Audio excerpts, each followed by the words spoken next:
What is another word for aging? What comes to mind? I guess as I'm moving through that process, it's refinement, getting rid of the stuff that we no longer need to embrace that which is really essential.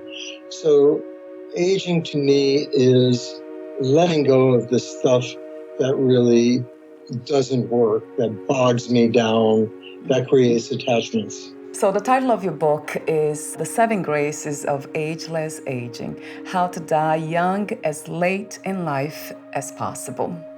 What was the main inspiration and intention of writing this book, Jason? It really were my role models. Many of them were my patients, often in their 80s and 90s and 100. And most of them were young. I mean, they were physically flexible, and I wanted to know what their secrets were. I mean, how do you go into these later years and be so vibrant, most taking no medications? As I was entering my elder years, I wanted to know their secrets. And all of them were more than happy to be interviewed by me. Right. And what I found were 7 themes. And they became the 7 graces. So I have little biops of these individuals who I call my pathfinders. And that's what the book is. It's really seeing the world through their eyes into staying young as late in life as possible. And the wisdom is theirs. And I'd love sharing it. So the 7 graces, the first one, rewriting the script. Talk to me about that for a moment. Yeah, it's really the power of the mind. Our mind is incredibly powerful. We call it placebo or nocebo. If we believe something, it will happen. And very often we have all these tapes that go around that when you're old, you're going to lose your mind, you're going to forget things, your body's going to deteriorate. Yeah. So all of those tapes are floating around and they're creating their reality that we know more and more the power of the mind. So if we can become aware of the tapes that we've taken on that don't serve us, we can rewrite the script.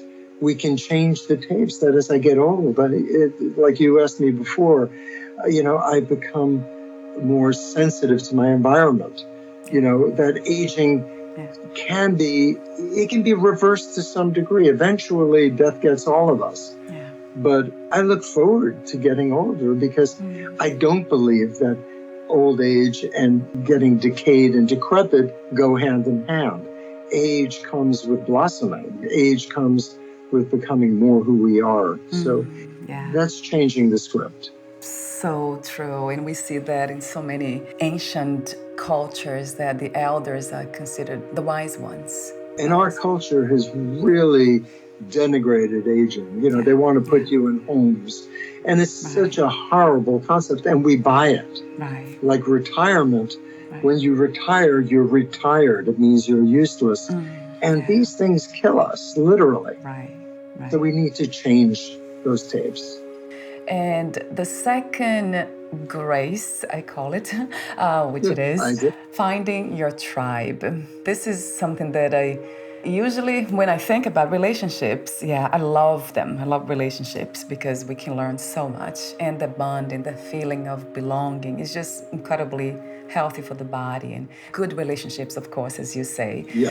But then we have the danger of that too, that tribe mentality of doing what we do for a reason, and now we become judgmental, and then we have enemies, and then the other for being different is not accepted.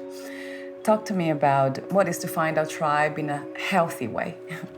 It's really finding someone who accepts you for who you are and you accept them for who they are.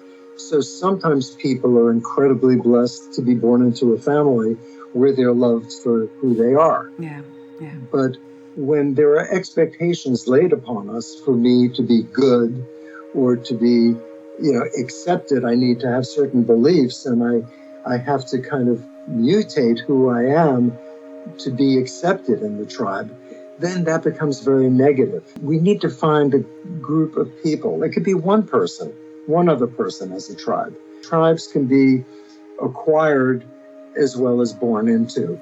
And we need to feel out which ones feed us and nurture our souls and which ones really drain us or make us distort our being to conform to their expectations again.